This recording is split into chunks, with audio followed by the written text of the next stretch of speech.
Mummy मैं खेलने जा रहा हूँ। ठीक है, लेकिन 6 बजे तक घर आ जाना, देर मत करना। हाँ मम्मी, सवाल ही नहीं उठता। वैसे भी दादा नए कॉमिक जो लाने वाले हैं। हाँ, 6 बजे तक कॉमिक्स आ जाएंगे और नाश्ता भी तैयार हो जाएगा। और हाँ, आलोक चाचू भी आ रहे हैं तुम्हें होमवर्क करवाने के लिए, इसलिए 6 बजे से देर मत करना और जल्दी घर आ जाना।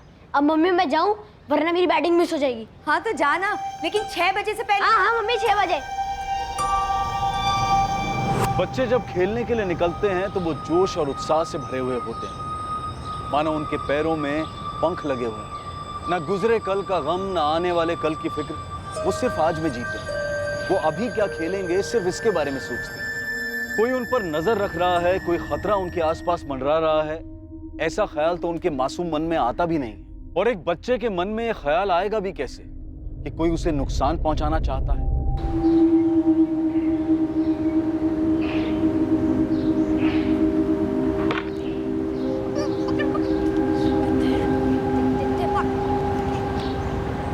चल रवि, इस बार हम दोनों एक टीम में। नहीं यार गोलू, मुझे जाना है।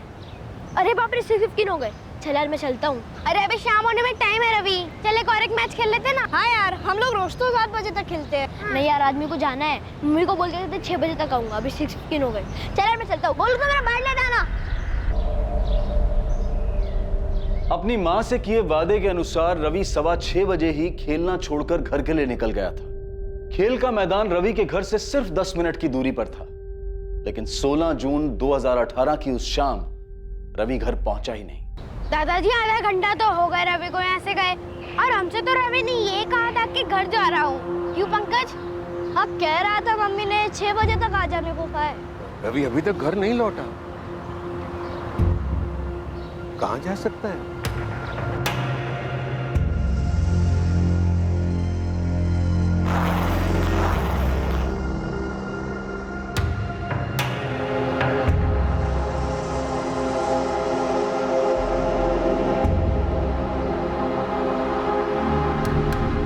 हाँ आलोक, वो रवि तुम्हारे घर आया क्या? नहीं भैया, यहाँ तो नहीं आया। मैं तो थोड़ी देर पहले ही घर लौटा हूँ। कपड़े बदल के आप ही के घर आ रहा था रवि को पढ़ाने के लिए। क्यों, क्या बात है? अरे वो रवि रोज की तरह शाम को घर से बाहर खेलने के लिए निकला था, अब तक घर नहीं लौटा है। भैया आप टेंशन मत लीजिए, कहीं कॉलोनी में कहीं होगा या आसपास की बिल्डिंग में कहीं गया होगा। मैं आ रहा हूँ, हम साथ मिलकर ढूंढते हैं। ठीक है।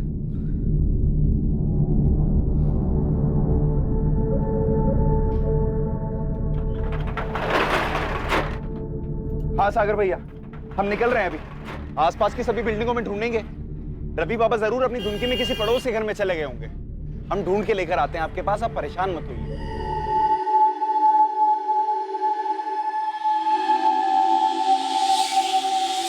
हर्ष मुझे बहुत डर लग रहा है।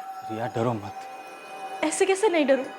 अगर तुम चले गए और सागर भैया ने आके मुझसे कुछ पूछ लिया तो मैं क्या बोलूंगी? रिया कोई तुमसे कुछ नहीं पूछेगा, घबराओ मत। और सुनो, मैं तुम्हें फोन करूंगा, तुम मत करना। रिया इतना मत सोच, कुछ नहीं होगा। ठीक है, अभी मैं निकलता हूँ, ध्यान रखना अपना।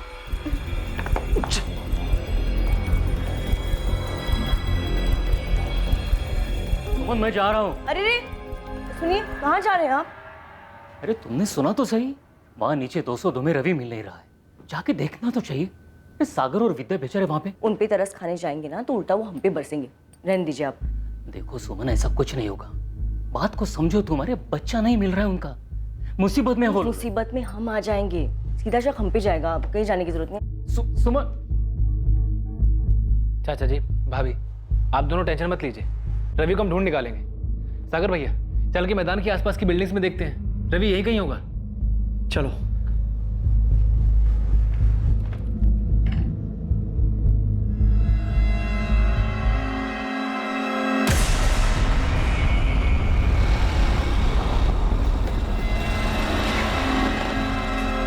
अरे हर्ष भैया, कहाँ जा रहे इतनी रात को? वो भी इतना बड़ा बैग लिए? अरे प्रशांत, वो अचानक ऑफिस से काम आ गया तो भाग जा रहे हैं। 2-3 दिन में आ जाऊंगा। आपने रवि को देखा क्या? रवि? नहीं, क्यों, क्या हुआ? मिल नहीं रहा है शाम से। मिल जाएगा, यहीं कहीं होगा, ढूंढ लेंगे हम लोग। चलिए।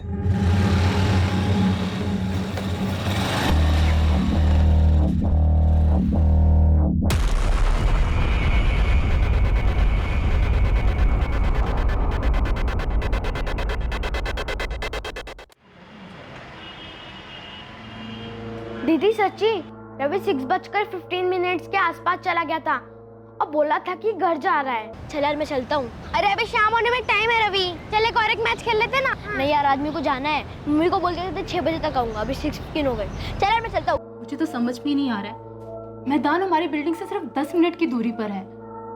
डेली हमारे बच्चे वहाँ पर खेलने। रवि के बारे में अभी तक कुछ पता नहीं चला। सागर जी, पूरे चांसेस हैं कि कोई रवि को अपने साथ लेके गया होगा। क्या कोई ऐसा है जो रवि को नुकसान पहुंचाकर आपको नुकसान पहुंचाने की कोशिश करे? जी नहीं सर, इस बिल्डिंग में हम 15 साल से रह रहे हैं। हमारी किसी से कोई दुश्मनी नहीं, अगर होती तो भी कोई 9 साल के बच्चे को क्यों नुकसान पहुंचाता? सागर जी, यही तो पता लगाना है। रवि 9 साल का था, अगर कोई उसे जबरदस्ती अपने साथ लेके जाता तो उसने शोर मचाया होता और किसी न किसी ने तो उसकी आवाज सुनी होती, लेकिन ऐसा हुआ नहीं। इसका मतलब है जो शख्स रवि को अपने साथ लेके गया है, रवि उसे जानता था। सर, इस कॉलोनी की बिल्डिंग में भी सीसीटीवी नहीं है। मैंने आसपास के दुकान वालों से बात की, लेकिन ऐसा कोई भी सामने नहीं आया जिसने रवि को शाम को घर लौटते हुए देखा। आसपास के टोल नाकों और चेक पोस्ट पर रवि की फोटो भिजवाई थी, कुछ पता चला? नहीं सर, लेकिन हमारी टीम अलर्ट है, सभी गाड़ी को चेक कर रही है। सर मुझे भी ऐसा लगता है कि रवि को लेके रिश्तेदारों में तो मुझे ऐसा कोई याद नहीं आ रहा है। इसका सागर भैया या चाचा जी के साथ मनमुटाव हुआ हो। क्या दुकान में कभी कोई ऐसी बात हुई थी? किसी सप्लायर या किसी कस्टमर से किसी भी बात को लेकर तू मैं हुई हो? नहीं आलोक भैया। सर, सागर और आलोक कल रात को 9:30 बजे रवि की मिसिंग कंप्लेंट लिखवाने आए और हमारी टीम रात को 10 बजे से इस पूरी सोसाइटी में उसे ढूंढने में लगी हुई है। रवि 6:15 बजे ग्राउंड से खेलने के बाद घर के लिए निकला और उसे घर पहुंचने से पहले ही अगवा कर लिया गया होगा।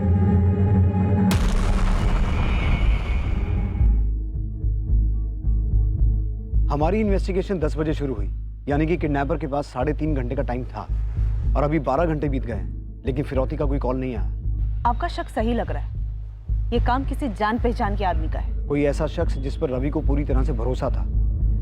ये किडनैपिंग किसी निजी दुश्मनी का बदला निकालने के लिए की गई है। रवि के माँ बाप से संदिग्धों के नाम निकलवाने पड़ेंगे। रवि के परिवार की कभी ना कभी किसी के साथ कोई रंजिश जरूर रही होगी। 9 साल के बच्चे का इस तरह से गायब हो जाना, ये जरूर किसी गहरी नफरत का ही नतीजा हो सकता है। क्या ये नफरत रवि के माँ बाप से थी या फिर खुद 9 साल के मासूम रवि से? क्या वजह थी इस नफरत की जिसकी कीमत रवि को चुकानी पड़ रही थी? सवालों का सिलसिला तो अभी शुरू ही हुआ था। सागर, 2 दिन हो चुके हैं, तुम्हारा और तुम्हारी पत्नी का फोन टैप हो रहा है, फिरौती का कोई कॉल नहीं आया अभी तक। देखो, मैं अपने तजुर्बे से बोल रहा हूँ, ये किडनैपिंग का केस नहीं है, बात कुछ और है। हम नहीं जानते सर, सच में नहीं जानते हम।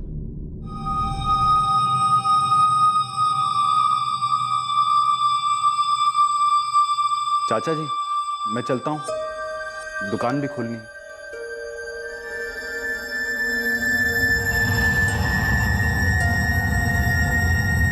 सर, उस मालती विहार कॉलोनी के आसपास के सारे ऑटो रिक्शा छान मारे, सभी दुकानों में भी देखा, पर कहीं कोई लीड नहीं मिल रहा।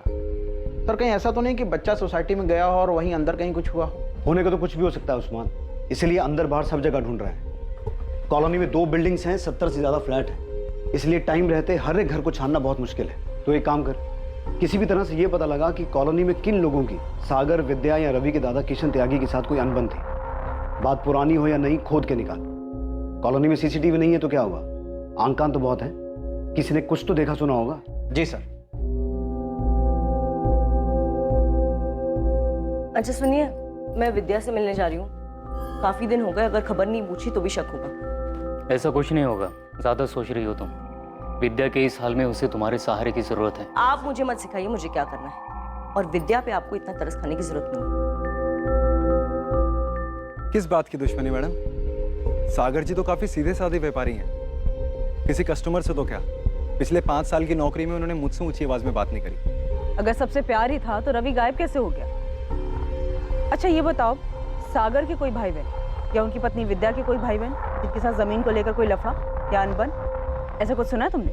रवि बाबा की तरह सागर जी भी अपने पिता की इकलौती औलाद है। विद्या भाभी का पता नहीं मेरे को, पर ऐसा सुना नहीं मैंने कुछ। अच्छा, ये दुकान के अलावा भी कोई बिजनेस है सागर का? बिजनेस नहीं मैडम, किराए पे घर दे रखे उन्होंने। एक अपना घर है, उसके अलावा एक फ्लैट है और 2 घर और हैं। तीनों यहीं पर ही हैं, मालती विहार में। उनमें से 2 किराए पे चढ़ा रखे उन्होंने। कौन कौन है किराएदार? एक तो यहीं रहते हैं 4थे माले पर, अभी अभी शादी हुई है उनकी, रिया यादव और हर्ष यादव। और दूसरे किराएदार? ममता पांडे, वो विधवा हैं, 2 साल से अपने बेटे पंकज के साथ रहती है। ये पंकज पांडे वही है ना जो उस दिन शाम को रवि के साथ खेल रहा था? हाँ मैडम। और वो तीसरा घर वो खाली हो किराए पे नहीं चढ़ा है? वो किराए पे नहीं है, वहाँ तो आलोक भैया रहते हैं। आलोक भैया सागर जी के दूर के रिश्तेदार हैं, चचेरे भाई हैं। वो उनसे किराया नहीं लेते। वो रवि को ट्यूशन भी पढ़ाते हैं और वो काफ़ी परेशान भी है रवि को लेकर। सर एक्चुअली आपको एक घर की तलाशी जरूर लेनी चाहिए। पता नहीं मेरे ध्यान से कैसे निकल गया। किसका घर? अरे मैडम क्या कर रही हैं आप बिल्कुल सही नहीं कर रही हैं। सुमन शांत हो जाओ, ये लोग अपना काम कर रहे हैं। हाँ देख रही हूँ इनका काम, पूरी सोसाइटी के सामने हमें जलील कर रहे हैं ये लोग।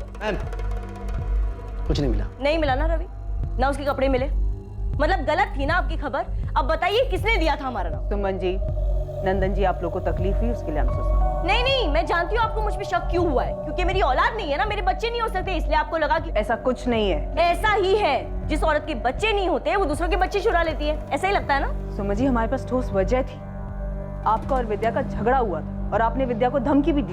विद्या तुझे कितनी बार बोला है कि सुबह के टाइम पे मोटर मत इस्तेमाल किया कर, सारा काम मेरे घर पे धरा का धरा रह जाता है, पानी नहीं भर पाया घर में। दीदी मैं कितनी बार कहूँ कि मैंने मोटर चालू नहीं की है, आज पानी जल्दी चला गया तो इसमें मैं क्या कर सकती हूँ? देख विद्या झूठ मत बोल वरना देख लेना मैं क्या करूंगी। अरे सुमन छोड़ ना, क्यों जब देखो सबसे झगड़ा करती रहती है।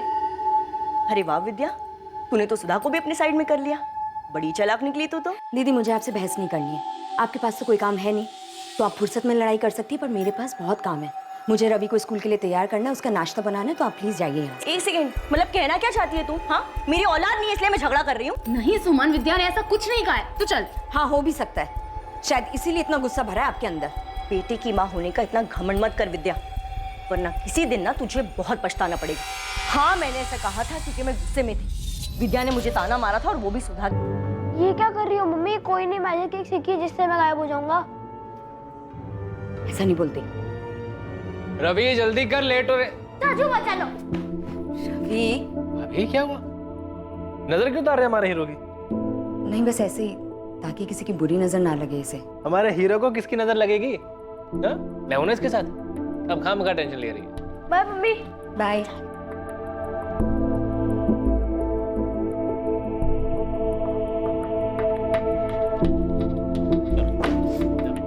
मम्मी मैं खेलने जा रहा हूँ।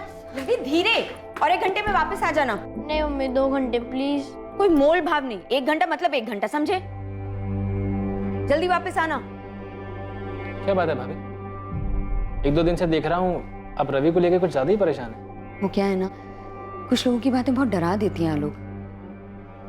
उस दिन सुमन दीदी ने कुछ ऐसी बात बोली जो दिमाग में घर कर गई। ऐसा लगा मानो उन्होंने कोई श्राप दिया हो मुझे। अब कहिए क्या झूठ है? गुस्से में मैंने क्या कहा ये सबको याद है, लेकिन ये किसी को याद नहीं है कि उस दिन के बाद कितनी बार मैंने रवि को अपने घर पे बुला के सामने से मिठाई खिलाई, चॉकलेट खिलाई। 1 मिनट, आप रवि को खुद बुलाकर चॉकलेट और मिठाई देती थी, तो क्या 16 जून को भी आपने यही किया था? रवि को बुलाकर चॉकलेट दी थी जब वो घर लौट रहा था? देखिए सुमन जी, छुपाने का कोई फायदा नहीं, तो बेहतर यही होगा जो कुछ भी किया है या जानते हैं बता दीजिए। मैडम हमने कुछ नहीं किया है। हाँ जब से रवि गायब है हमें यह डर जरूर था कि किसी दिन उस झगड़े की बात फिर उछलेगी और सब हम पर ही शक करेंगे, और वही हुआ, लेकिन हमने कुछ नहीं किया है। चलो मैडम देखिए, विद्या ने आपको हमारे बारे में तो सब कुछ बता दिया, लेकिन हमें पूरा यकीन है कि उसने आपको अपने राज के बारे में तो नहीं बताया होगा। कैसा राज? ममता पांडे, ममता के बारे में उसने आपको नहीं बताया होगा ना? मुझे पूरा यकीन था उसने नहीं बताया होगा। कौन ममता? वो सागर की किराएदार? उसी से पूछ लीजिए ना, क्यों विद्या का पति सागर एक अकेली औरत के घर के बार बार चक्कर काटता है। मेरे बारे में तो उसने सब कुछ बता दिया, लेकिन उसके बारे में उसने अपनी जुबान से कुछ नहीं निकाला। क्यों? सर हो सकता है सुमन ने हमें ममता वाली बात हमें गुमराह करने के लिए बताई हो। मुमकिन है, लेकिन एक 9 साल का बच्चा इतने दिनों से गायब है तो किसी भी बात को लाइटली नहीं ले सकता है। किरण तुम ममता के घर की तलाशी लो, मैं इधर सागर से बात करता हूँ। मम्मी सुमन आंटी के घर में पुलिस क्यों आई थी? क्या सुमन आंटी ने रवि को अपने घर में छुपाया है? तू कुछ भी बोल देता है, चल अपना होमवर्क कर। सुमन आंटी ने छुपाया।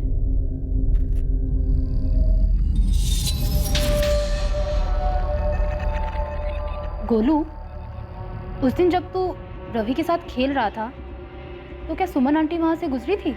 पता नहीं मम्मी, मेरा ध्यान नहीं गया। मैं रवि और पंकज खेलने में लगे थे। शायद पंकज ने कुछ देखा हो।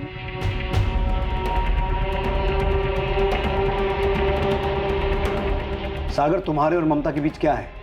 आपको पता भी आप क्या बात कर रहे हैं? अब सागर भैया भी शक कर रहे हैं? शक नहीं, सवाल कर रहा हूं। सागर, क्या रवि तुम्हारी किराएदार ममता पांडे के बुलाने पे उसके घर जा सकता है? क्या ममता कुछ ऐसा कर सकती है? पर आप ममता पांडे को इसमें क्यों घसीट रहे हैं? ममता क्यों रवि को गायब करेगी? हाँ, ये सच है कि मैं ममता से मिलने अक्सर उसके घर जाता हूँ, लेकिन जैसा आप सोच रहे हैं वैसा नहीं है। तो फिर कैसा है?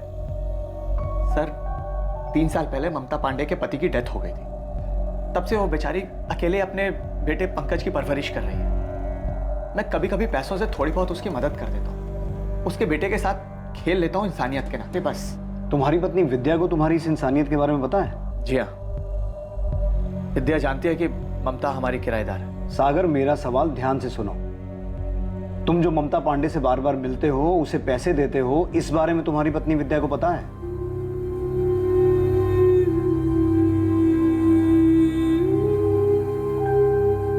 हाँ, सागर अक्सर मुझे पैसों से मदद किया करते थे और ये बात उसने अपनी पत्नी विद्या से छुपाई भी थी। क्यों छुपाई? मैंने भी यही पूछा था सागर से और उसे मना भी किया था कि वो ऐसा ना करे, क्योंकि हम कोई गलत काम तो कर नहीं रहे थे। लेकिन उसका कहना था कि अगर ये बात वो विद्या को बताएगा भी तो वो नहीं समझेगी। पर फिर एक दिन विद्या को सब कुछ पता चल गया। आखिरी बार पूछ रही सागर, जब घर से गए थे तब तुम्हारे पर्स में 5,000 रुपए थे और अब सिर्फ 1,000 रुपए बचे। 4,000 कहाँ गए? तो मैं बताया तो था कि एक दुकान के सामान की पेमेंट करनी थी, इसलिए। झूठ मत बोलो सागर, तुम ये पैसे ममता को दे रहे हो ना?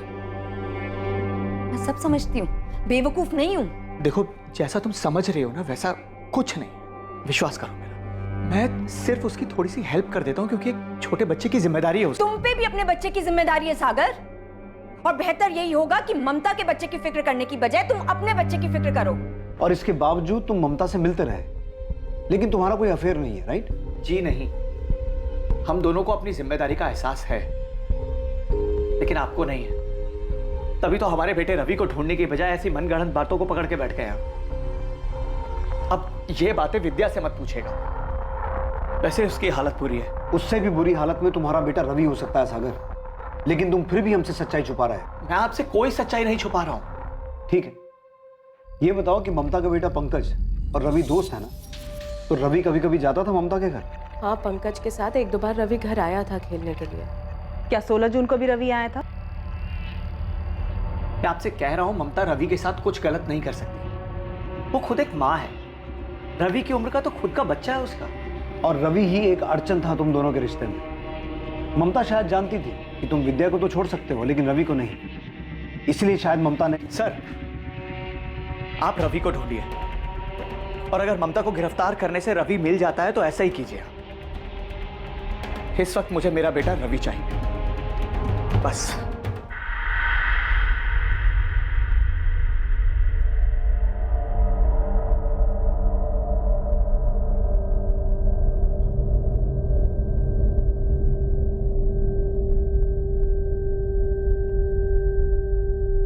Hands up.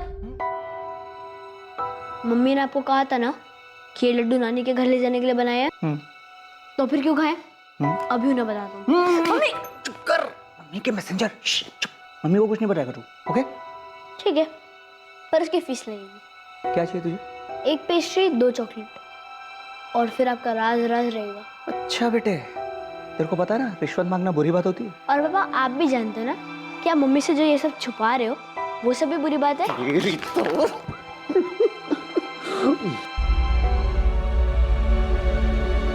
आलोक भाई, अब तो ही कुछ कर। ये लोग तो रवि को ढूंढने के बजाय पता नहीं क्या क्या वाहियात बातें कर रहे हैं। सागर भैया, आप फिक्र मत कीजिए, मैं इसी काम में लगा हुआ हूँ। सुमन और नंदन पर भी मेरी नजर है। आप बस भाभी और चाचा जी का ध्यान रखिए। रवि को मैं हर हाल में ढूंढ निकालूंगा।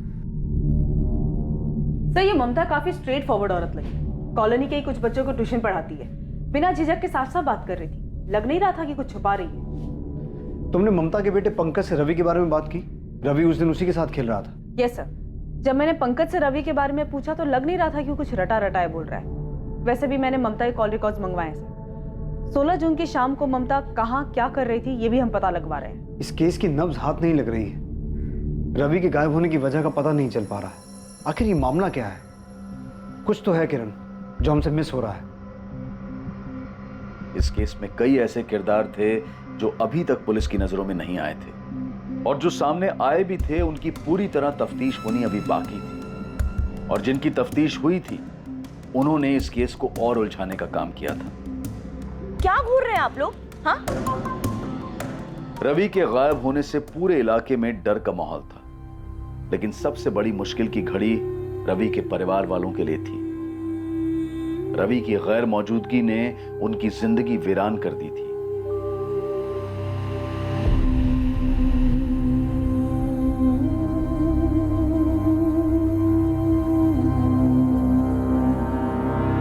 विद्या,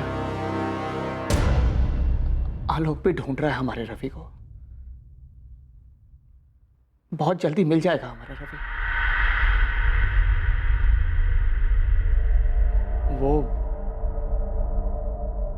ममता वाली बात, मुझे किसी से कोई लेना देना नहीं है, नहीं मुझे कुछ सुनना है।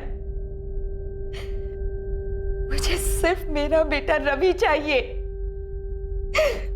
तुम्हें ममता के पास जाना हो नहीं जाना हो, जो करना है करो, बस मुझे मेरा बेटा रवि ला दो।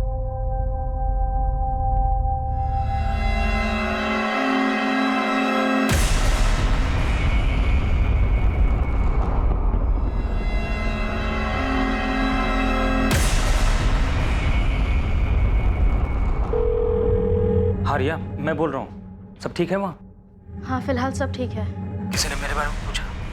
नहीं अब तक तो नहीं। अच्छा है, सबका ध्यान रवि को ढूंढने में, हम पे नहीं। लेकिन पुलिस हर घर में पूछताछ कर रही है। करने दो, हमारे घर आएगी तो कुछ नहीं मिलेगा उन्हें। बस तुम सोच समझ के जवाब देना।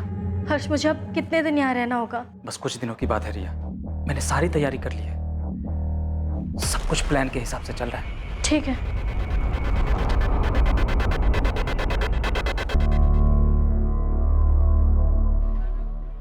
हाँ ममता, रवि का कुछ पता चला? नहीं, पुलिस ढूंढ रही है उसे। आलोक भी कोशिश कर रहा है।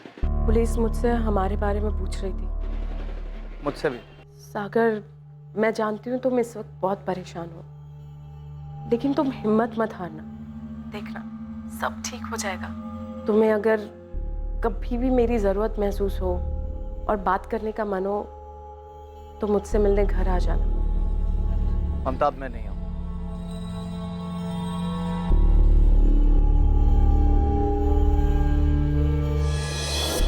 मैम अगर सुमन और नंदन के 1 महीने के कॉल रिकॉर्ड्स में कुछ नहीं निकला है तो आप उनके 3 महीने के कॉल रिकॉर्ड्स निकलवाइए। और क्या आपने उनकी लोकेशन डिटेल्स चेक की? करेंगे, सब करेंगे और कॉल रिकॉर्ड्स भी निकलवाएंगे। नंदन, सुमन, ममता और तुम्हारे भी। मैं समझता हूँ मैम कि आपको मेरे इस केस में इंटरफेयर करना बिल्कुल पसंद नहीं, और आप ही बताइए मैं कैसे ना करूँ इंटरफेयर। रवि जब से पैदा हुआ है मैंने उसे अपनी गोद में खिलाया मैम। बाकी मेरा आपको परेशान करने का कोई इरादा नहीं है। सर पूरे एरिया में पता किया, ये कॉलोनी बेगिंग माफिया या किडनैपिंग गैंग के रडार में थी ही नहीं। सर हमने ममता और सुमन पर भी नजर रखी हुई है। ममता भी उस शाम पड़ोस में ट्यूशन पढ़ा रही थी।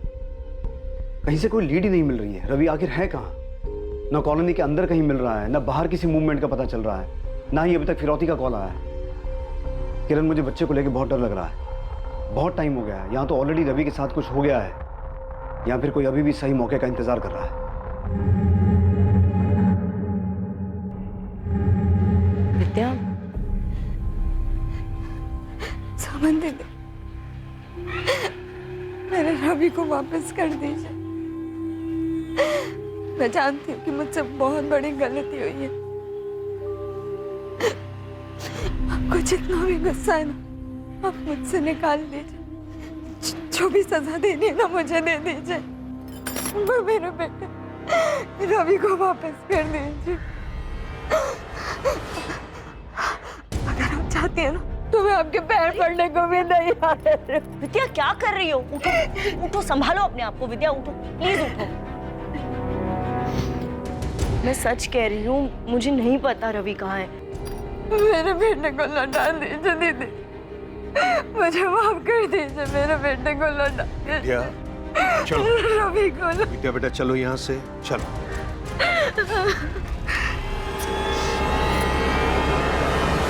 सर, रवि जिस मैदान में खेल रहा था उस मैदान के आसपास 3 बिल्डिंग में मैंने तलाशी ली। ये प्रोसीजर काफी लंबा है सर, और कॉलोनी के काफी लोग नाराज भी हो रहे हैं। लेकिन हमारे पास इसके अलावा कोई ऑप्शन नहीं है। तो वो सागर का कजन ब्रदर वो दोबारा आया था सर। सागर से ज्यादा तो आलोक उतावला रहता है, अपने आइडियाज देता रहता है अलग से। मुझे आलोक पे भी शक होता है। आलोक की बैकग्राउंड डिटेल सामने आई? से इन्फॉर्मर्स लगे हुए हैं। फिलहाल इतना पता चल पाया है कि सागर का चचेरा भाई है आलोक, रवि को ट्यूशन पढ़ाता था। और सर डायरेक्टली पूछना बनता नहीं है, क्योंकि अगर उसकी इसमें इन्वॉल्वमेंट है तो वो अलर्ट हो जाएगा। काफी स्मार्ट बनता है सर। सागर और विद्या से जुड़े हर इंसान पर फिर से स्पॉट डालो शुरू से। ना तो किडनैपिंग सामने आ रही है, ना ही किसी दुश्मनी के बारे में पता चल रहा है।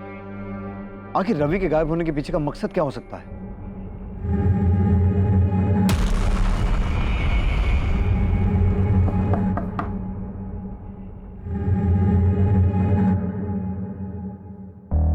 भाभी, आपसे कुछ जरूरी बात करनी है।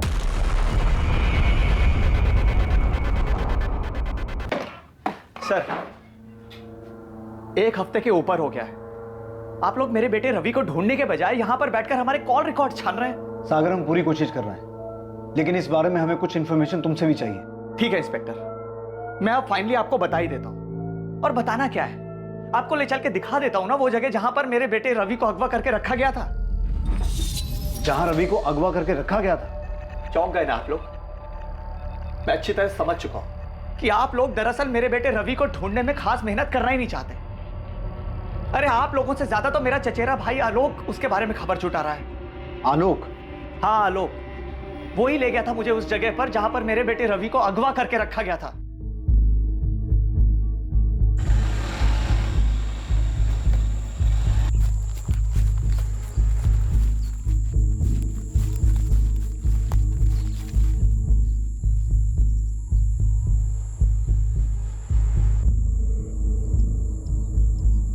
आलोक, यहां तो कोई भी नहीं है। तुमने तो कहा था रवि यहीं पे।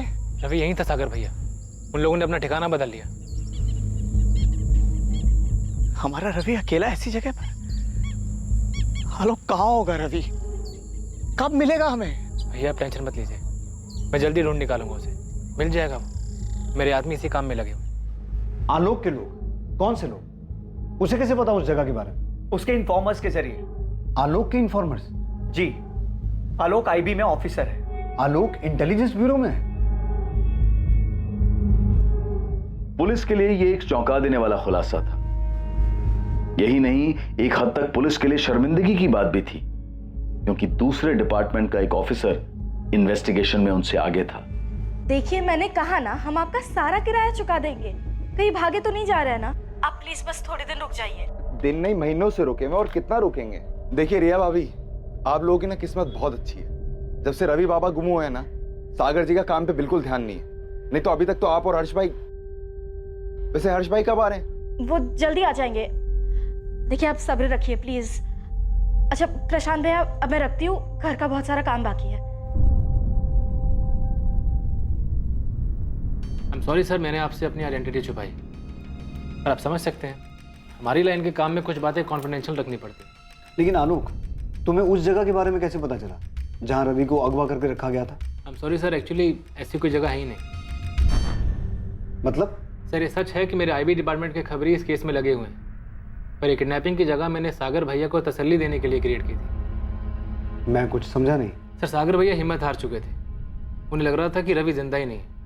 वो टूट जाते तो भाभी और चाचा जी का क्या होता। उनकी उम्मीद को जिंदा रखने के लिए मैंने ऐसे किया सर। लेकिन आलोक, इससे एक मिनट सर। हाँ बोलो, पक्की बात है? ठीक है, बाद में बात करता हूँ। सर मेरे डिपार्टमेंट के खबरी ने अभी अभी एक बहुत तगड़ी, सिर्फ यही एक एंगल है जो हमने टच नहीं किया। सर मेरे खबरी का कहना है कि मालती विहार कॉलोनी के कुछ परिवार हैं जो बलि में विश्वास करते हैं। कौन? नाम नहीं पता सर, ये खबर मेरे खबरी के पास बहुत घूम घूम कर आई, लेकिन अपने तजुर्बे से इतना ज़रूर कह सकता हूँ कि इतने सालों में इस खबरी की कोई भी खबर गलत साबित नहीं हुई है। नरबली? तुम्हारे परिवार में से ही किसी का दोष है, उसी दोष का प्रकोप तुम्हारे रवि पर हावी हो रहा है।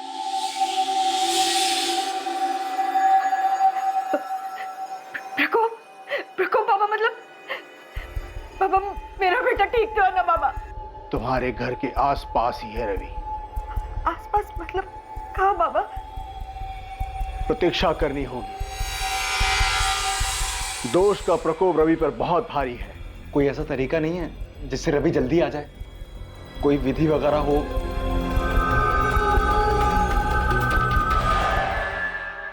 नरबली?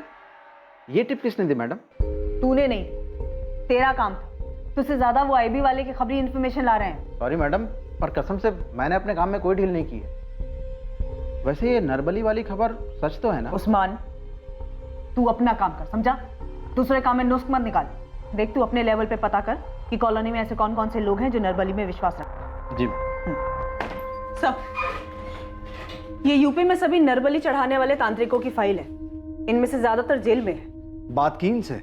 यस सर, मैंने इनके चेले चपाटों के बारे में भी जानकारी हासिल की। इनमें से कोई भी गाजियाबाद की तरफ नहीं आया। सर, मैंने उस्मान खबरी को भी लगा दिया है, चुपचाप ये पता लगाने के लिए कि क्या कोई ऐसा कॉलोनी में है जो इन सब में विश्वास रखता है। सर, मुझे नरबली वाला एंगल कुछ सही नहीं लग रहा। शायद ना हो, लेकिन अगर जरा सी भी पॉसिबिलिटी है तो हम यहाँ किसी भी बात को इग्नोर नहीं कर सकते, क्योंकि बात 9 साल के बच्चे की है जिसे हम ढूंढ नहीं पा रहे हैं। मैं कॉलोनी में एक बार फिर से सर्च करती हूँ, शायद इस नरबली वाले एंगल में हमें कोई लीड मिल जाए। आप लोगों का दिमाग खराब हो गया है क्या? और ये क्या जादू टोना लगा रखा है आप लोगों ने? आप कुछ भी बोल रहे हैं। मैडम, मेरा भी एक बच्चा है, आप सोचिए तो सही, क्या मैं ऐसा कर सकती हूँ क्या?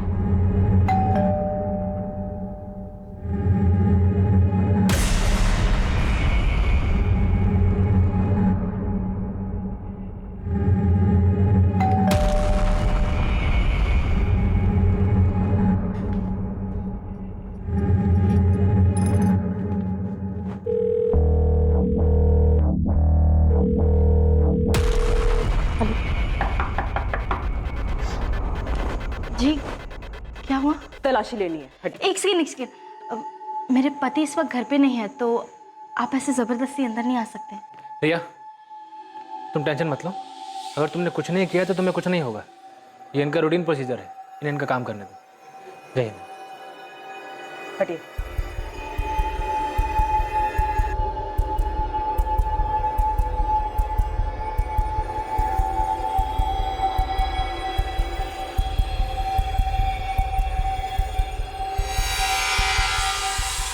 मैम, यहाँ पे कुछ नहीं मिला।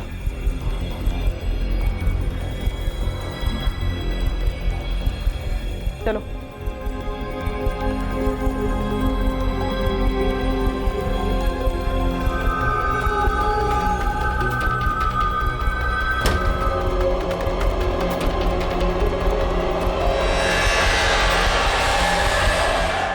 ये क्या कर रहे हैं आप लोग? हाँ, क्या कर रहे हैं आप लोग?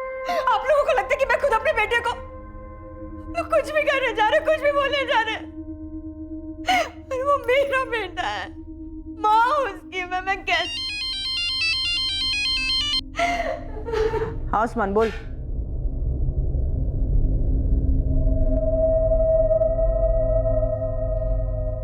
आप खुद बाबा के पास गई थी या कोई लेके गया था?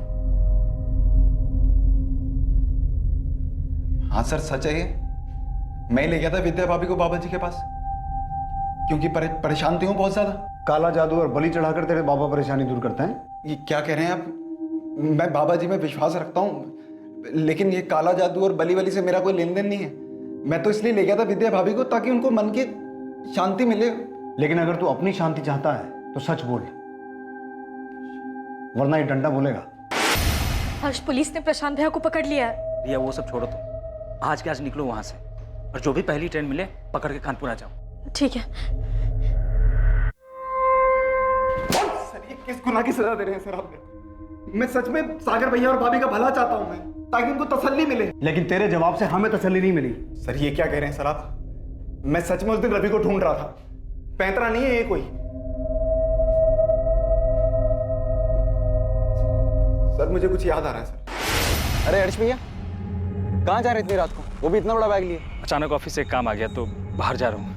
ये हर्ष को, रिया का हस्बैंड, सागर का किराएदार, उसी की बात कर रहा है? हाँ सर, वही तो चौथे माले पे रहते हैं। अच्छा, अभी तक तो कुछ याद नहीं था, 4 डंडे पड़े तो सब याद आ गया? नहीं सर, ऐसा कुछ नहीं है सर। मेरे को याद आ रहा है कि हर्ष भाई के पास एक बड़ा सा बैग था, वो उसे लेके जा रहे थे रात को। घबराए हुए भी थे, ऐसा लग रहा था कि कहीं भाग रहे हो। और हर्ष भाई अभी तक वापस भी नहीं आए हैं कॉलोनी में।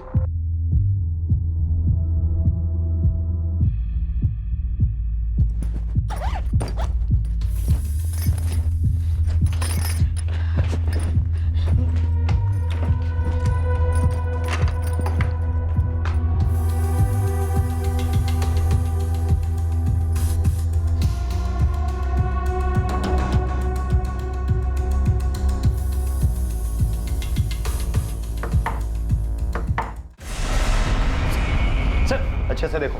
सर ये आप लोग क्या कर रहे हैं? सर मैंने कुछ नहीं किया है। कुछ नहीं किया? गलती हो गई, मैं सागर भैया को धोखा नहीं देना चाहता।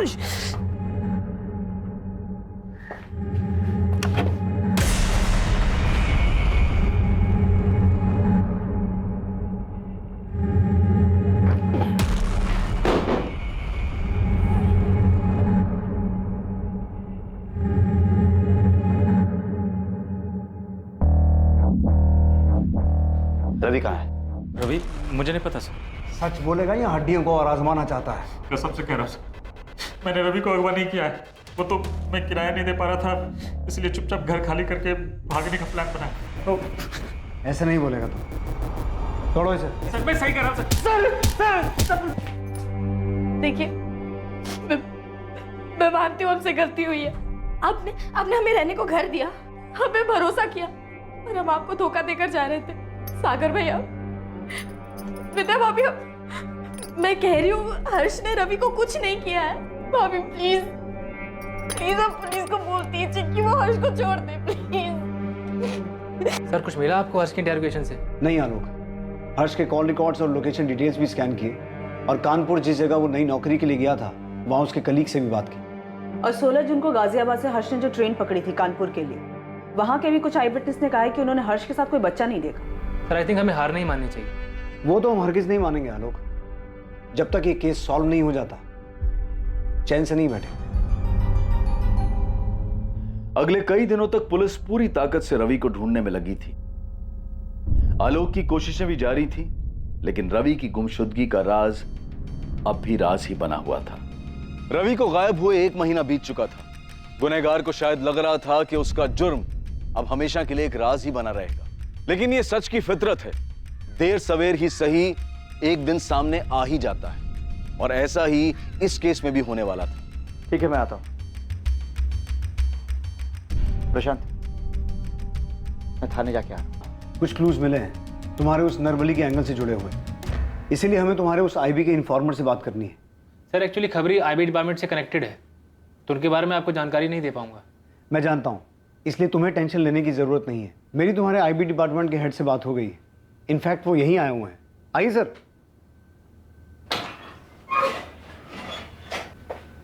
ये हैं तुम्हारे आईबी डिपार्टमेंट के हेड मिस्टर कैलाश चौहान। कैसे आलोक? Fine sir. इन्होंने परमिशन दे दी है। हाँ आलोक, बता दो अपना सोर्स, कौन है तुम्हारा खबरी?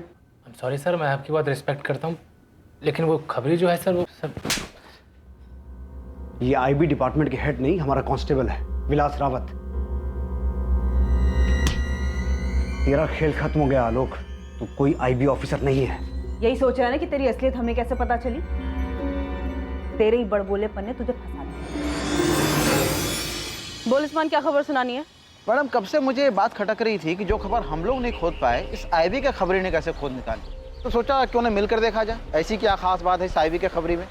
तो मैंने अपने पंटर सुलेमान को बोला, वो भी आईबी के कुछ अफसरों के लिए काम करता है, तो उसने मिलवाया मुझे। कहाँ है मिलवा? ये देखिए मेरे बाजू में, आपके उस आईबी के आलोक का खबरी। क्या बक रहा उस्मान? सच बक रहा हूँ मैडम, ना कोई खबरी है और ना ही आलोक नाम का कोई अफसर है आईबी में। रवि मेरा एक राज जान गया था, इसलिए मुझे ऐसा करना पड़ा। रवि चल घर चल, एक मस्त चीज दिखाता हूँ तुझे, चल। नहीं चाचू, मुझे घर जाना है, वो दादू ने कॉमिक लेके आए होंगे। अरे चल ना, 2 मिनट की बात है, फिर मैं चलता हूँ ना तेरे साथ घर।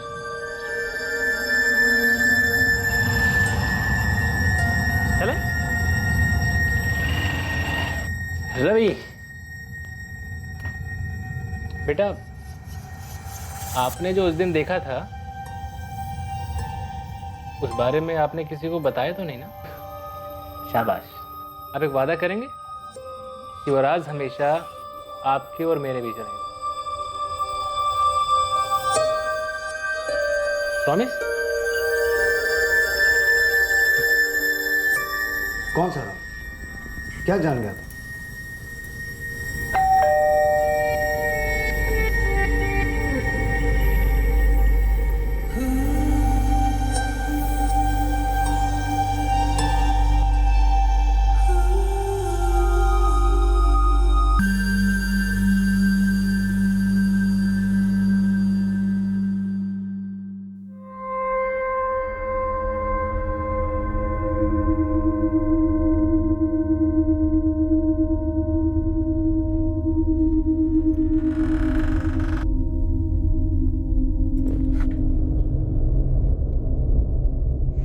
आलोक चाचू, रवि तुम अंदर कैसे आ गए?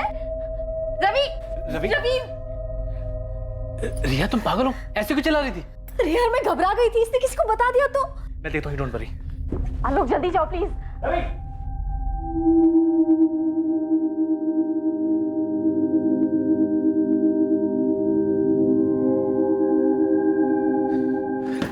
मिला रवि, मिला? तुमने समझा दिया उसे? नहीं मिला, पता नहीं कहाँ चला गया। नहीं मिला मतलब?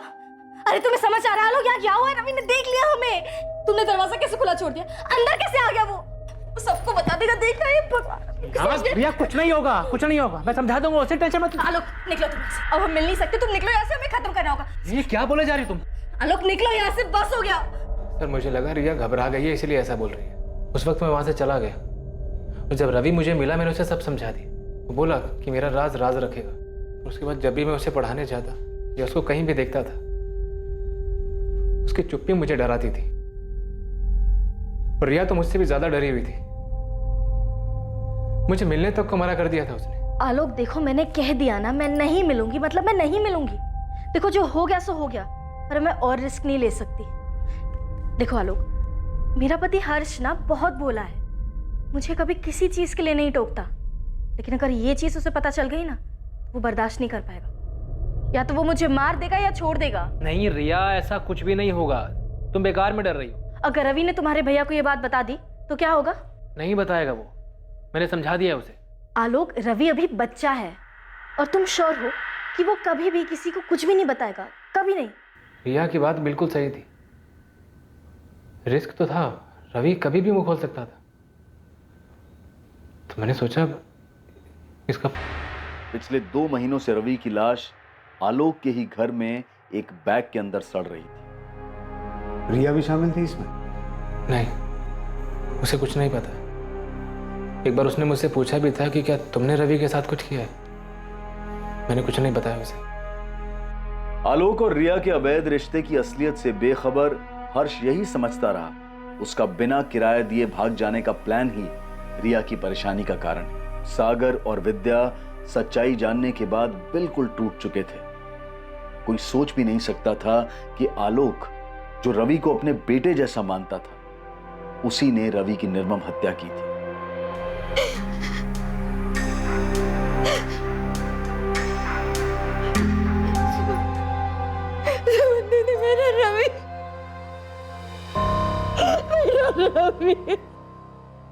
इतने लंबे समय तक रवि की लाश आलोक के घर में ही थी, लेकिन आस पड़ोस वालों को पता भी नहीं चला। आलोक से पूछने पर उसने बताया कि वो लाश पर लगातार इत्र छिड़कता रहा ताकि आसपास के लोगों को लाश की बदबू ना आए। अगर रिया और आलोक के रिश्ते का सच सबके सामने आ जाता तो ज्यादा से ज्यादा क्या होता, उनकी निजी जिंदगी और रिश्तों में तनाव पैदा हो जाता। जाहिर है कि उनके सगे संबंधियों को यह सच जानकर ठेस पहुंचती, लेकिन वक्त के साथ ये दौर भी गुजर जाता। लेकिन सिर्फ इस सच को छुपाने के लिए एक मासूम बच्चे की हत्या कर दी गई। रवि की जान के सामने इन दोनों का सच और डर बहुत ही महत्वहीन था, पर दुर्भाग्यवश बेकसूर होते हुए भी इस राज की कीमत रवि को अपनी जान गंवाकर चुकानी पड़ी। अब मैं अनूप सोनी आपसे विदा लेता हूं, फिर मुलाकात होगी एक और नए केस के साथ कल रात 11 बजे। और याद रखें, क्राइम और आपके बीच में सिर्फ इतना फर्क है कि आप कितने सतर्क हैं। सतर्क रहें, सुरक्षित रहें। जय हिंद।